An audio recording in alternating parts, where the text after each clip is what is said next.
All right, good morning, everyone. Welcome to my channel. I got a special guest on from X today. So I got Steven here from the Outer Banks of North Carolina, and he does a lot of short-term rentals out there. And he kind of connected with me on X because I had a post about is Hawaii going to be ending short-term rentals for good. So welcome, Steven. Thanks for having me. Happy to be here. Yeah, so you reached out to me because of one of my posts. So I'm figuring that you have some interest in the short-term rental market. I do. My area is 80% of homes here, and especially on the Outer Banks specific areas, are short-term rentals. And you know, there's not a lot of locals that live here. Um, we don't have any of these restrictions.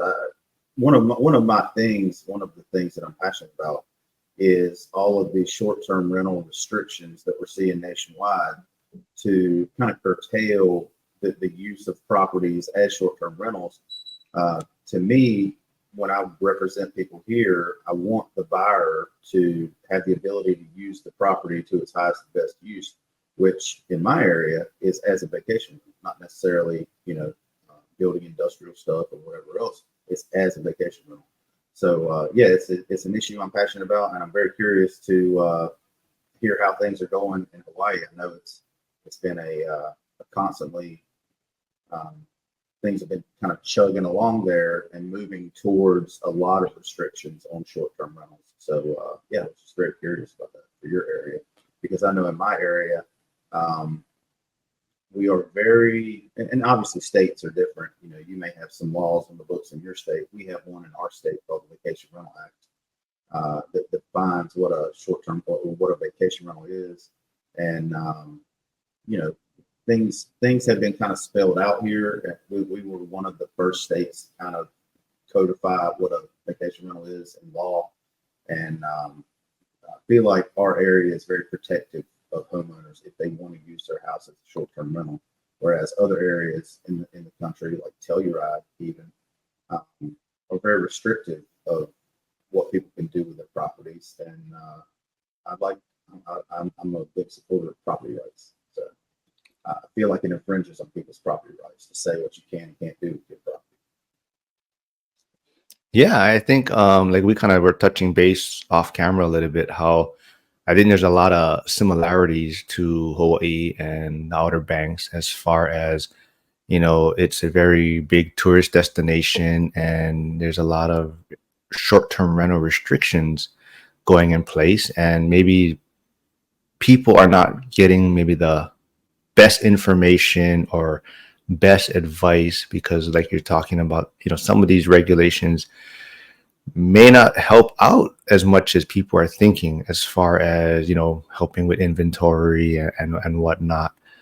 So my son's mom, she is from Asheville, North Carolina. So I've never been to the Outer Banks. But I've heard how beautiful it is out there. But I also know Asheville is a very big tourist destination, and even for that area, short-term rentals, there's a lot of restrictions and a lot of regulations in place. So people are not doing as much of that in that area. But yeah, so Hawaii, my post was kind of about there's two bills that are trying to get pushed through legislation about putting even more restrictions or kind of banning short-term rentals. And Hawaii already has a lot of restrictions in place. You got to, there's only certain areas you can do nightly or legal Airbnbs. And so for me, my kind of, I guess, quick take on it is that I think there's a place to have short-term rentals. It does benefit the economy, the local economy, and it helps people with jobs. But as far as this hope that it's going to provide all this inventory to help families, I don't think that is the best case scenario for all these regulations. So what's your thoughts on that for your area? I think it is. It's a nice idea. It's something that people look at and say, okay, if we eliminate all the short-term rentals, then poof, it's going to happen like that, and all of that stuff is going to flow back to the market. But it's really not the case. if you go look at, Telluride and some of these, Virginia Beach up the road from me, some of these areas that implemented short-term restrictions, you'll see that their inventory did not magically, it wasn't a mushroom cloud of inventory. It was a slow and gradual thing. And what happened was really wealthy people went in and bought those homes and used them as second homes now. They're not like, the local doesn't move into those houses that are priced at $1 million, $2 million. A wealthy buyer will buy that house and just use it sparingly as a second home and not as a vacation rental. And what happens in the process is that the house that used to generate a different group of people every week that spent on tourism and restaurants and establish a need for service providers in the area like hot tubs and spa techs and house cleaners and linens, like all that stuff, all of that revenue that gets generated from somebody staying in a short-term rental, poof, disappears, and all you're left with is a vacant house and a wealthy owner that spends maybe 3 or 4 weeks a year there, and the other 48 weeks is unoccupied and not generating any kind of income for the local community. So yeah, it doesn't go the way that people think. And also what you'll see in areas where they, implement a lot of restrictions at once, Seaverville and Gatlinburg, Tennessee is an area that I watch. You'll see inventory start to go up because investors proactively, like they're ahead of the curve. They see restrictions coming and they say, all right, I'm out of here. I don't want to be around for this. I don't want the uncertainty. Investors flee from uncertainty and they seek yield, right? So they will proactively list their home for sale, and they're not the only investor that owns the property there. So you got 20 investors that own the property there, and they all want to put their house on the market at the same time. That's where the inventory comes from.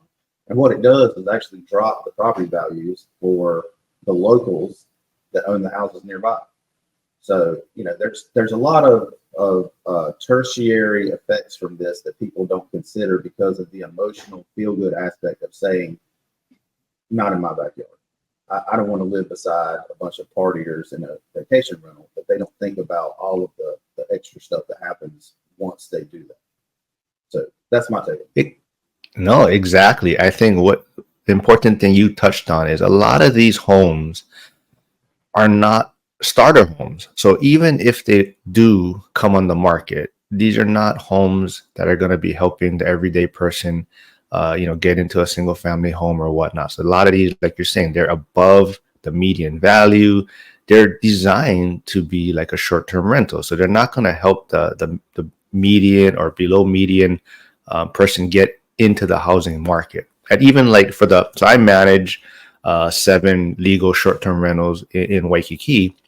And all of these are not going to be, if they were listed, these are not areas where families are going to be buying homes or someone's going to be buying to really live. They're kind of designed to be, in this tourist area to be like a nightly rental.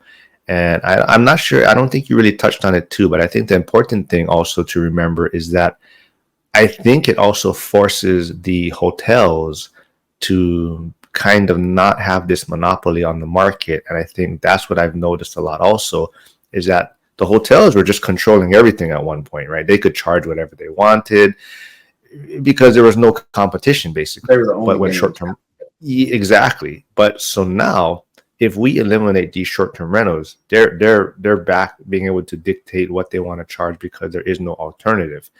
And I think that's an important factor to remember, is that if we completely ban short-term rentals, then the hotels, the prices are going to go back up. Because what I've seen is prices have come down for hotel rates because they have competition. And if we eliminate the short-term rentals, they're just going to bring back the prices or jack up the prices. Yeah, and I think New York is a good place to watch for that, because New York has engaged in some pretty restrictive policies towards short-term rentals, and the only, the main places that are going to be left available for people to book that are, in the middle of action down by Times Square or Central Park or whatever, are going to be hotels. They're not going to be short-term rentals where somebody had a condo or a townhouse and they decided to put it on Airbnb. It's going to be the big hotel next door. And if all all of that demand, or all of that demand for a roof goes to the hotels, yes, they'll obviously charge more. So I can see the hotel lobby being very supportive of the locals as they go into the short-term restriction tirades. It obviously benefits them. Yeah. So at one point, Hawaii also too was trying to pass a bill to pretty much get rid of. So right now we have the legal short-term rentals, the nightly ones in certain zoned areas, but we do also allow 30-day rentals.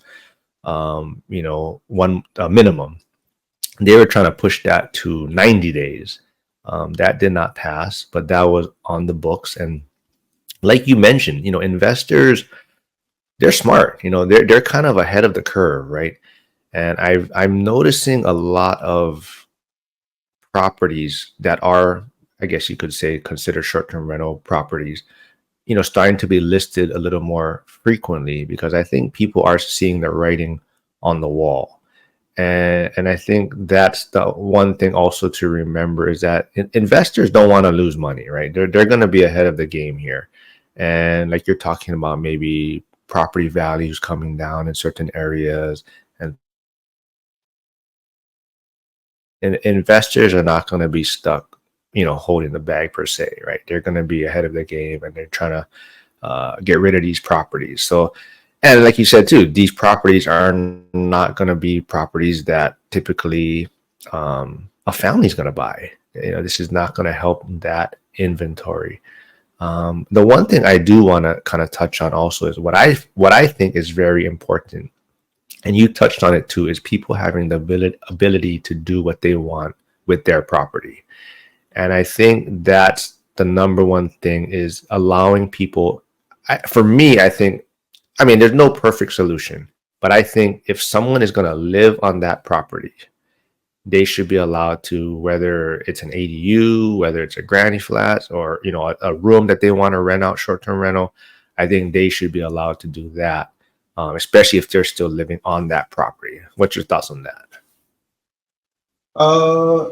I think people should be free to do whatever they want with their property, 100% in all aspects. Obviously, the advent of HOAs was to restrict use, to enforce covenants, to if there's a group of people that want to live a certain way or have a certain architectural standard in the neighborhood, that's what HOAs are for. I think getting the government involved to do these overlay zoning districts and do these permits and do all this other stuff, deed restrictions. I mean, I've seen some areas that are talking about, doing deed restrictions so that in perpetuity, people can't use that property as a short-term rental. And I think that is, that's a serious affront to property rights. And I would much rather see HOAs be the front runners on this and say, all right, in our neighborhood, we don't want to allow short-term rentals. Let's have a vote. Let's have the HOA determine what can happen here. Because I'll tell you, as someone who works with a lot of investors, one of the first things that I go look at is what's allowed in that area. If they're looking at a condo, can you have pets? That's going to affect your rentals if you can't have pets in the condo. Does it have an elevator? Who's responsible for maintaining the dune behind the hotel or the condos? Does the neighborhood allow certain vehicles to be parked in the driveway? Can you have a certain number of vehicles in the driveway? All of these little restrictions on a HOA level, to me, are fine. It just requires the agent to do a little bit of research. But when you go introduce all these government regulations and zoning restrictions, nobody can forecast that. So when you're representing investors, they want to be kind of the first in, and if it starts going south, the first out. And that uncertainty from the local governments and what people can do with their properties is very, very threatening to an investor that's looking for a safe investment. To, over the span of 10 years, his property will appreciate. He's had somebody to help him pay for the mortgage along the way, cash flow a little bit. anything that threatens that is a concern for me as somebody who represents a lot of investors. Now, I'll also represent a lot of permanent residents who buy houses here, and they'll gravitate to areas with restrictions. They'll go to areas that aren't noisy or don't have a lot of transient renters or whatever, and that's fine. And I point out those areas to them. But everybody has sort of a desire to use a property a certain way, and I just feel like these government restrictions are dangerous for property rights. That's all. Yeah, I totally agree. I think there is a place for short-term rentals. They do provide a lot for the local economies and whatnot. And I think a lot of it too is we just always hear the bad stories, right? We hear about this one house, was party house, and these underage people rented it and whatnot, and all these parties. And I think that's kind of same thing, right? The media puts out these certain stories out there, and a lot of times I think it's so I know a lot of people that do Airbnb, and the one thing is they understand we have to be respectful of our neighbors and our community, and they really go to great lengths to parking, right? If they're going to have they themselves as the owner will park a couple blocks away so that their guests maybe taking up parking by their house, but they're not going to affect their neighbors, right? So for them, they're parking a few blocks away just because they don't want to inconvenience their neighbors, right? And so just things like that, right? You really, I think if you be considerate of your neighbors, this can work. And like you're saying, it provides jobs, it provides a lot to the economy, and it also just doesn't allow the hotels to just completely take control of the whole market. And I think that's really what I'm afraid of. People have this idea that, like you say, we touched on it, all this inventory they think is going to come to the market, and I really don't think that's going to be the end result for banning short-term rentals. Well, I have some stats for you, and yeah, I'd like to get your thoughts on this. Okay, I sent out a newsletter a couple of weeks ago and addressed this Hawaii situation with short-term rentals. So, according to the University of Hawaii's Economic Research Organization, out of 565,000 total housing units across the state, over 33,000, or 5%, are listed as short-term vacation rentals. Here at the beach, where I am, Derrick County, we have 19,949 vacation homes out of a total of 35,012 homes. So 5% of housing units in Hawaii are short-term vacation rentals. And here, 57% of all homes in this county are vacation homes. So, if we're not engaging in any short-term restrictions or, coming after people to try to address something, then 57% of homes here are vacation rentals. Why do you think Hawaii's going after short-term rentals because of 5%? Yeah, exactly. I mean, I think it's just an easy way to, get people to think it's going to solve the housing situation. And I think, it's just like anything. So even, I don't know if you're, as part of the short-term rental, another proposal or thought is they are also trying to ban any foreign investors. So they want to ban all foreign investors from purchasing real estate in Hawaii. And I same thing, right? It sounds like an interesting idea, but the foreign investors make up a very small percentage of buyers in Hawaii. It may seem like it's a lot, but then you also open up the can of worms of what is considered foreign. So is it someone that just doesn't live in Hawaii? Is that going to be considered a foreign investor? So that's part of the issue. Got another stat for you. 52% of the short-term rentals in Hawaii are owned by out-of-state investors. So it's 48%, Hawaii-owned vacation rentals and 52% out-of-state. Sorry, you got cut off just a little bit. Can you repeat that stats? Oh, no, I was just saying 52% of the vacation rentals in Hawaii are owned by out-of-state investors and not locals on, in Hawaii. So how do you think they're going to address that? Well, yeah, I mean, they're not just talking about. They're not. I guess they're not really concerned so much just about the short-term rental investor. They're just talking in general. No investors or foreign investors are buying real estate, and for me, that's just opening up a whole can of worms on what's the Constitution and what's constitutional and whatnot, and who's considered foreign. And they're trying to base it based on what Florida did, right? Florida did ban purchases of real estate by foreigners, but they limited it to certain types of real estate, right? Like certain agricultural land or land near military establishments, things like that. So yes, that makes sense, right? We're trying to limit purchases in certain areas. So the Hawaii one was just trying to ban completely, foreign investors.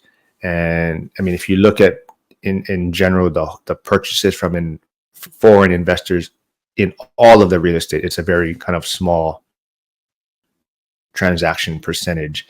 So same thing, right? It sounds nice and it sounds like it's a solution. And I think you kind of touched on it too in the message that you did send me.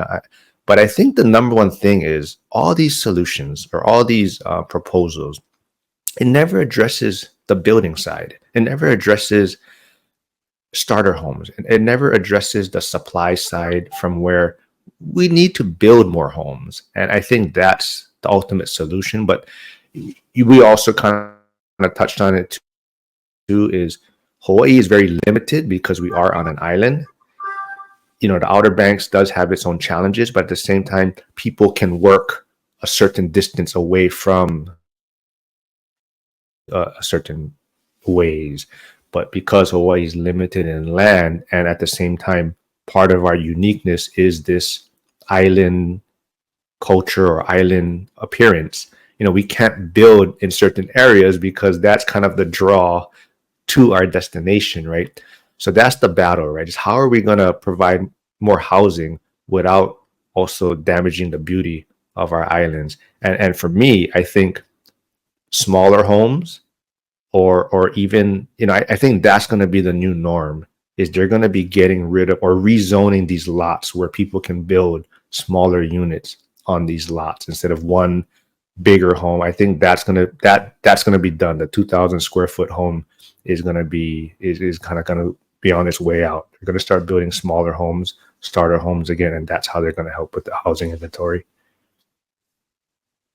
Well, I think as they say, you can either build out or you can build up, and maybe the easiest solution in Hawaii is to have some condos or townhouses, patio homes, or something like that. That maybe they have a deed restriction, and maybe the government can donate some efforts to making that happen, and in perpetuity having an area for locals to live. But you gotta be very careful to manage that and make that an appealing place for locals. There's a fine line to balance there, where if you try to make it like a subsidized government building or something, maybe that's not going to turn out too well in the end. If you look around at some of the areas here in the United States that tried that, it didn't work out too well. That's government, no government. If you keep it private and have a local group of maybe investors or something that backs this, I think that would be a pretty successful project. And because you could build up and not out, you can get 100 units or something, and they'd be 1,000 square foot, 2 bed, 2 bath, whatever, reasonably priced. That would go a long ways to helping relieve some of the problems there, instead of trying to come after these guys with $2 or $3 million houses that no local is ever going to buy. Mm-hmm. Yeah, it's a great point. I think, like you touched on, I think we have to incentivize builders. There has to be more incentivizing to build smaller homes or smaller units. Because right, so like you touched on, building up is an option, and we are seeing that a lot more in a lot of areas in Hawaii. And but they're building up, they're building more units, but they're still like $800,000 for a studio, because these are still built like luxury Really nice. locations and yes, and that's because builders, they're smart, right? They're trying to make money still yet at the end of the day, and I think that's where, like you're talking about, where there has to be incentives for them to build, starter units or smaller units or more affordable type of projects to help people get their foot in the door. But that's never something that's really mentioned, right? It's always about how are we going to punish these other people, right? How are we going to take away from what other people are doing, or how are we going to restrict certain things? And so I think that's the number one thing. I think if we can address the building and supply side, that's where we'll probably be a little bit better off.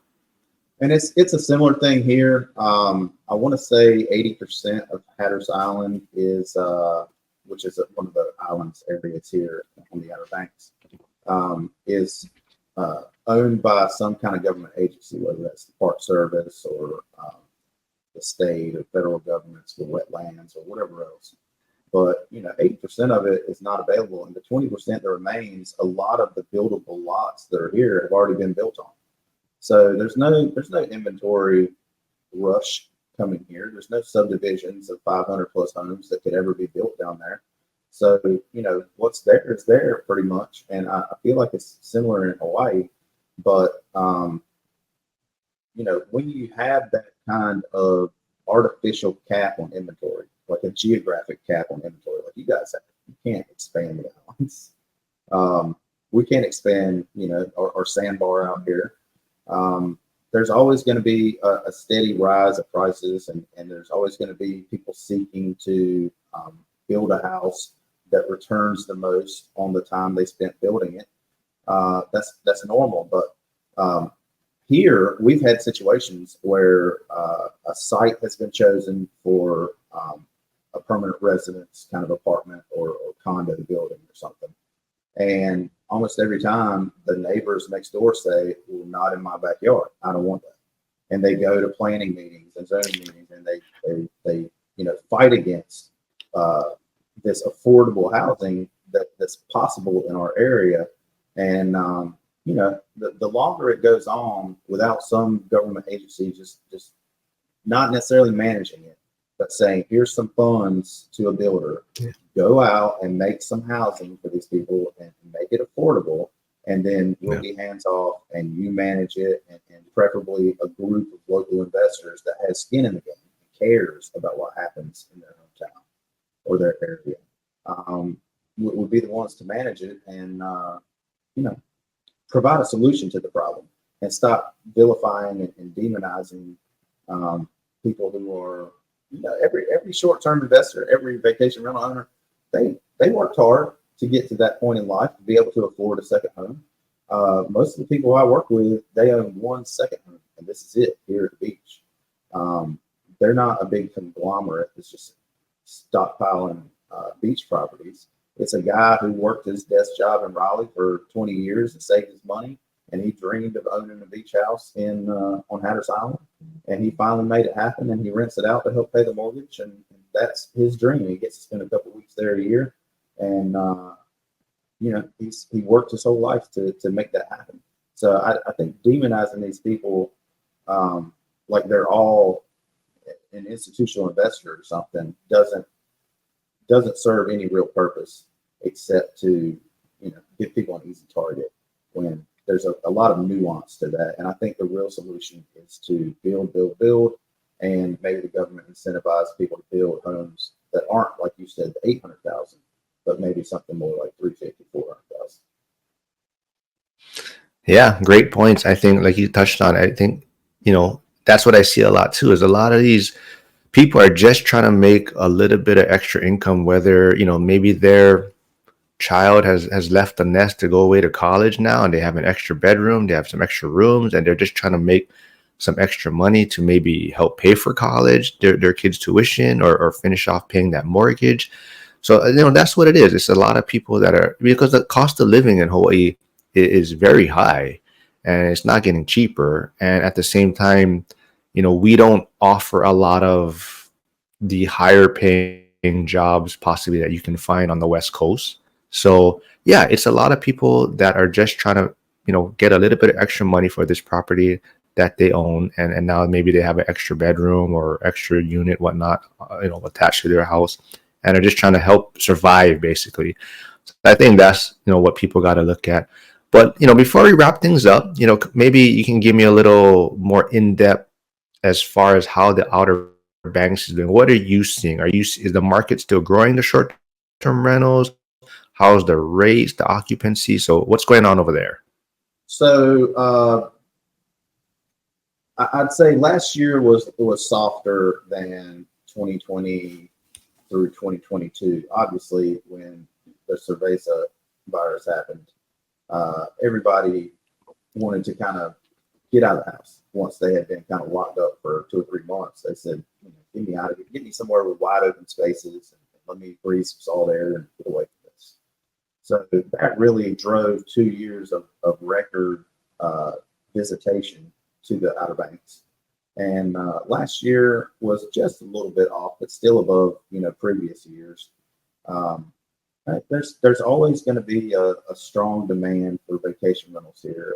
When I first started, I asked the owner of my previous company.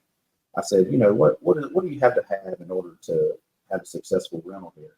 And he said, a house. I said, anything specific you want to share? He said, no, anything will rent. There's a demand for everything. And, whether it's fishing down in Hatteras, whether it's surfing in Buxton, whether it's, kiteboarding in Waves or Avon, whether it's walking around a walkable downtown in Duff, or having things to do in restaurants and stuff in Philadelphia Hills. Every area has a draw, and every home type has a draw, and it's a very, very cool place to be a real estate agent, because I get to drive, maybe 30 miles, 40 miles each way up and down the beach, and it's beautiful scenery. It's, like I said, a lot of Park Service land where you can stretch out and have a section of beach to yourself. I went to the beach one time in Hawaii when I was staying there in Honolulu, just outside my hotel. I did not have the whole beach to myself there. But I know when I drove around the island, there's some spots where you can stop, and you got, kind of your own spot to enjoy the beaches, on the Big Island there. So it's a lot different than Hawaii, but our market is constrained by the cap on supply. So that all the demand from people that came here for the first time from 2020 to 2022 is still there. All of the supply is we have maybe 50 to 55% of the inventory we had heading into 2020. So we're still below norms as far as inventory. And I worry what's going to happen when these interest rates start dropping and these mortgage rates come down, because I feel like the Federal Reserve kind of created a monster with hiking those rates as fast as they did. I always tell people it's kind of like, taking a Coke bottle, and it's pouring at a reasonable rate. And then COVID comes along, and you tilt the bottle up and it starts pouring faster. And what the Fed did was they came in and they said, hey, put a cap on the bottle. And, all that's happened ever since is they've injected this energy into that bottle that wouldn't otherwise exist. If they just left rates the way they were, things would have worked itself out. The market figures it out, right? I mean, the market always figures it out. Our commission stuff with the NAR lawsuit, the market figured it out. Short-term rentals, the market will figure it out. If nobody wants to live near a bunch of loud short-term rentals, they'll just move to a quieter neighborhood. There's a solution for everything, and the market will figure it out if you let it. So the market will figure out eventually that Hawaii is low supply and can never be more supply than a certain amount of homes. And the Outer Banks is low supply and will never be more than a certain amount of homes. And I think that's what's going to drive rental demand now, tomorrow, and into the future. Because a lot of people want to go to the beach, and there's not a lot of places to stay in our areas because they're so unique. Yeah. Well, now I always have a place to stay if I go to the Outer Banks. But Yeah, but come on. yeah, you know, like it's funny, you know, when you reached out to me and I said, yeah, you know, because like I touched on my son's mom is from Asheville, North Carolina, but I always hear like just amazing things about the Outer Banks, and you know, because my big thing is that I'm probably not gonna end up retiring in Hawaii. I mean, I enjoy I enjoy being here, but I don't think I want to live here. But the funny thing is, you know, every time I bring it up to other people, they're always like, "Oh, you know, you're not gonna miss the beaches and all these type of things." And everyone is always telling me about, yeah, but have you ever been to the Outer Banks? Like their beaches are like amazing, and people don't realize that. I think there's other places that have these amazing beaches and other, you know, kind of vacation destinations that like I said, I mean, Hawaii is great. You know, it is amazing, but there's a lot of great places out there that are a lot more affordable. And I think that's what people just have to open their eyes to. But yeah, so you know, if my audience, you know, did want to reach out to you, whether it's getting to know more information about like the short-term rental market in the Outer Banks, or even just like, you know, we kind of touch on maybe sports cars, we can touch on that at another time. But yeah, like where can they connect with you and find you and reach out to you for maybe some information on the Outer Banks? Uh, StephenSmithOBX.com. STEPHEN, SMITHOBX for outerbanks.com. And do you also handle like the management side? Like if someone was to invest in like a short-term rental property, do you also handle that type of Here's things? here's here's the unique thing about my situation is my wife is general manager of a rental company, and I met her when we were working at a different rental company, and I had moved from the western side of North Carolina, and she had been here all her life. So we've had this I don't know, like realtor and property manager living in the same house under the same roof. I always tell clients, if you've got questions on short-term rentals and answers, you know, right over there on the couch. So it's a good symbiotic relationship, and yeah, it's been very helpful to have her around to help my clients. Awesome, man. Thanks for reaching out. I'm glad we got to connect on X, and hopefully we can do this again. And like I said, maybe we can touch on some of your other passions or hobbies like the sports card side, and we can dig into that a little bit. All right, anytime. I had fun. Thank you. All right, man. Thanks for coming on.